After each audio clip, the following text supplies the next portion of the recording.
Thank you for tuning in to the best parenting show on the internet, Post Daily Dose. It's the Post.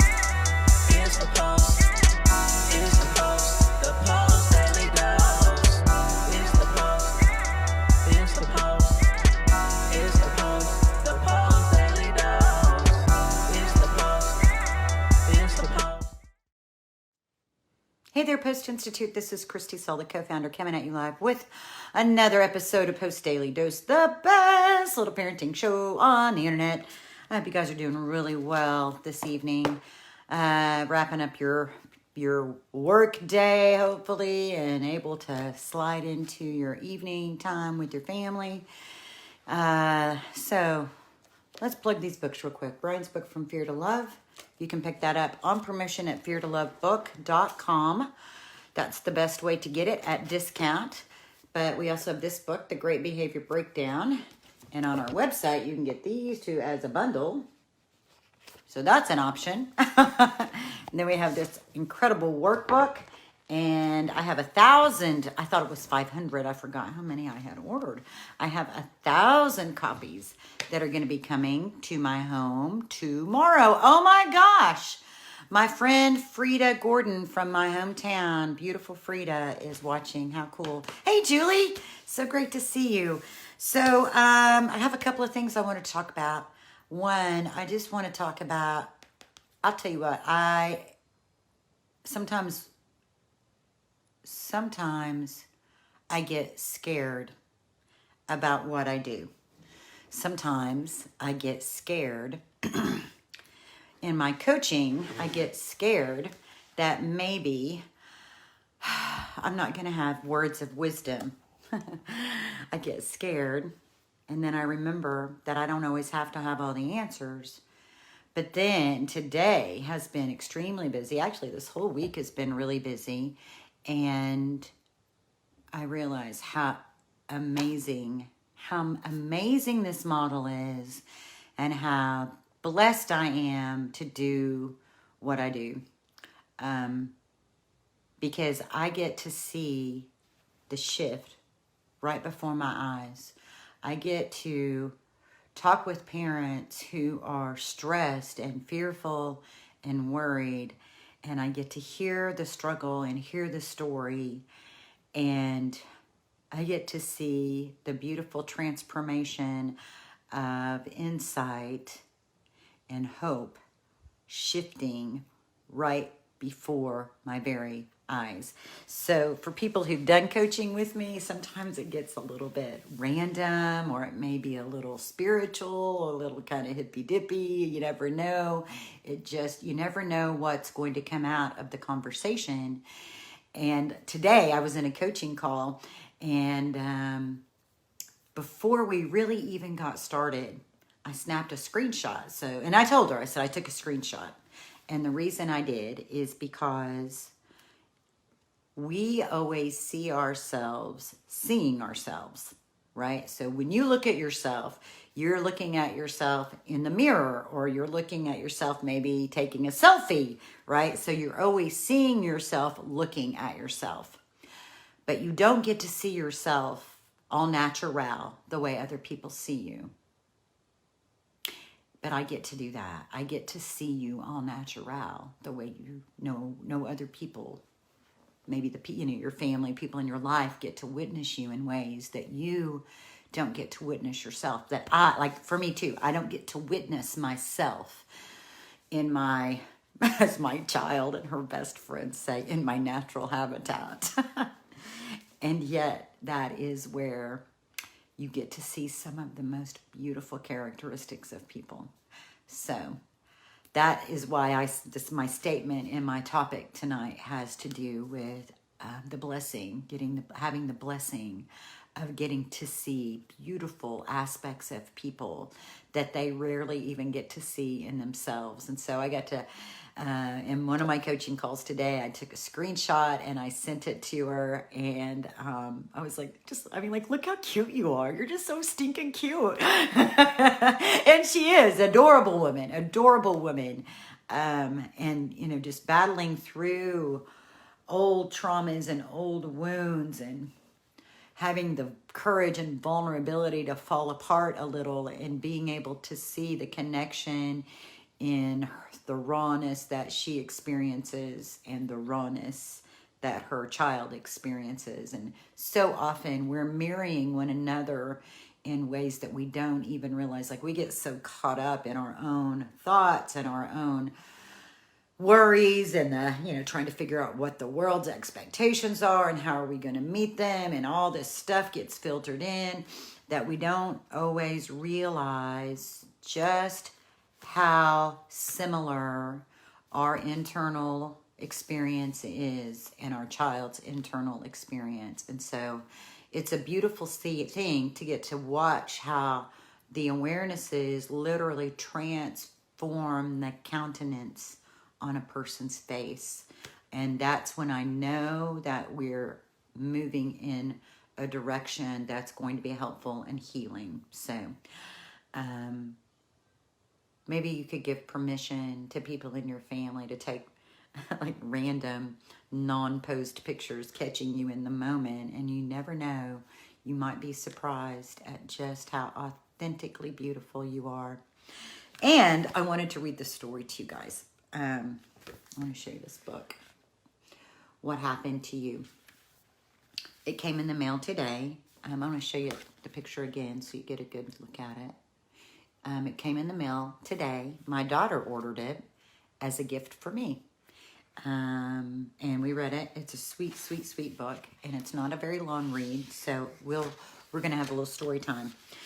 This book is by James Catchpole, illustrated by Karen George, and I will say to Karen George that I love her artwork. It's so precious. The pictures of these children, it's just the cutest thing.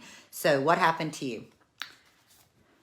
Joe, I'm going to see if I can get this where you guys can see the pictures, because it's really the pictures that make this story. Joe was playing his favorite game. It had sharks and possibly crocodiles.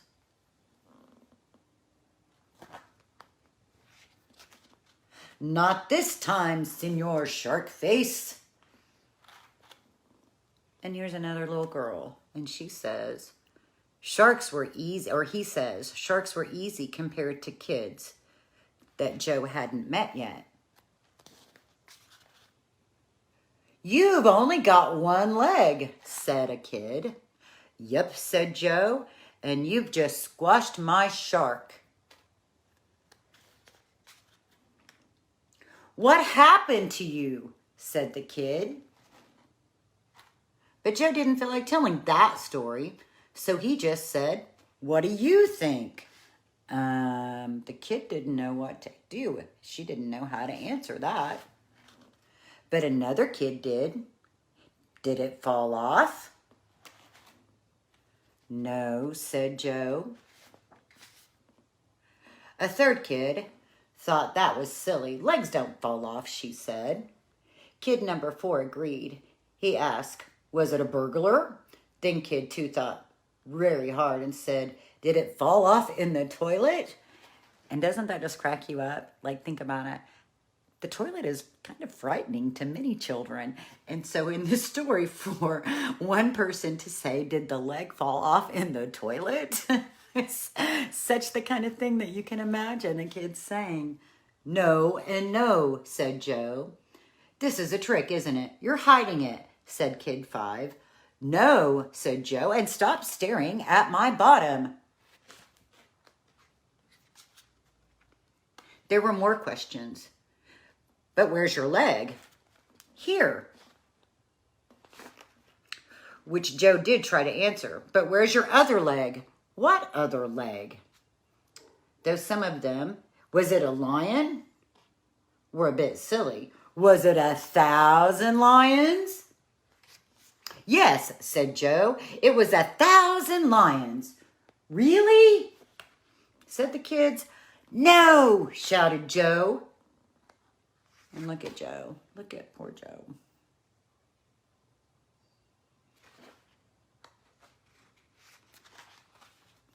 Joe was playing his game again, but this time kid 1 said, is that a crocodile down there? And Joe said, yes, I think so. My name's Simone, said Kid 1. My name's Joe, said Joe. And there are sharks down there too. They are especially like to eat pirates. Pirates, said Simone. Pirates, said Joe. Cool, said Simone. And Simone and Yuto and Caspar and Mamie and Urbahim, all of them said, cool. No, come on, Paige. And all the kids seemed happy with that.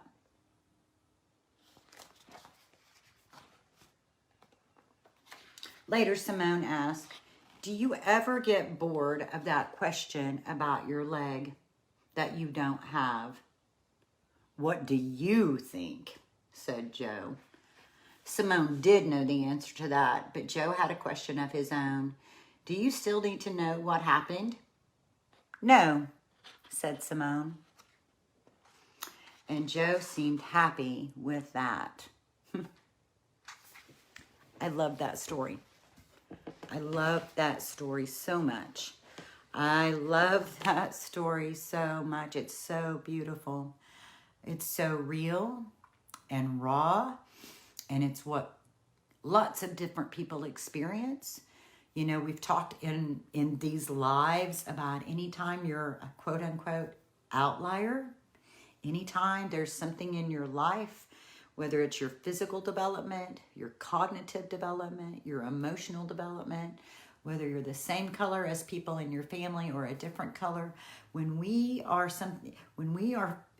living in a way that's somehow outside what people call this bell curve, sometimes the last thing we want to talk about is what happened to that leg, or why am I in a wheelchair, or why am I a different color than my siblings. They just want to be kids. They just want to play and be kids. It's a pretty big deal to just be allowed to play and be a kid. Joe is pretty brave, isn't he? Oh, brave Joe, being able to say, I don't want to talk about that. I don't want to talk about it. I just want to play. I just want to come and play sharks and pirates and crocodiles and have imagination and play like every other kid.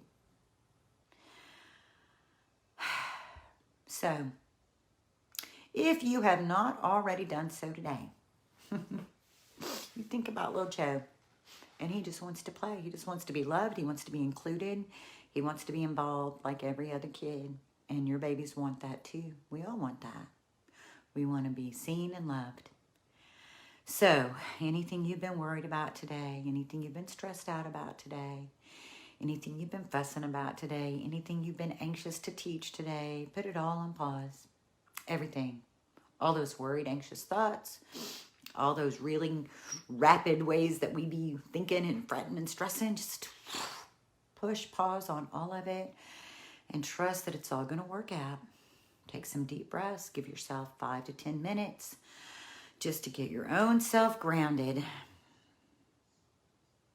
to get your heart position ready to go enjoy your babies, and then go love on them. Go play with them. Go be pirates, fighting off sharks and crocodiles.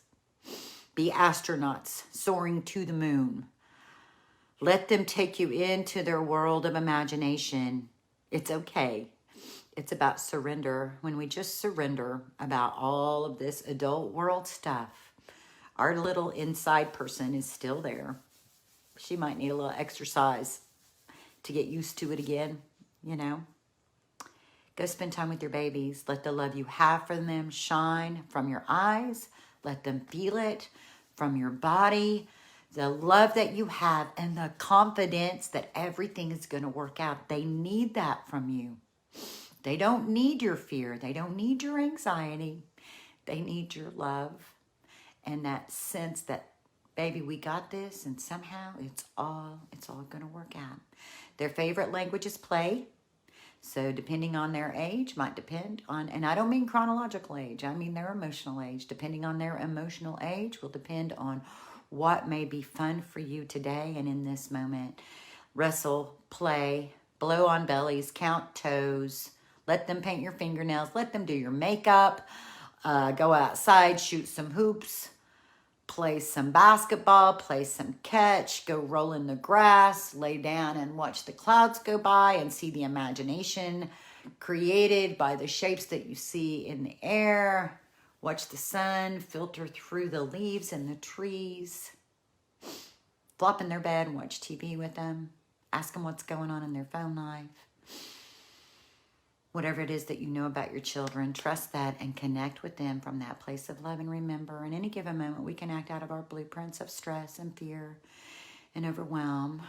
Or we can take 1 to 2 to 3 deep breaths. And we can choose love. Much love to you guys. Have a blessed evening, and we'll see you all tomorrow.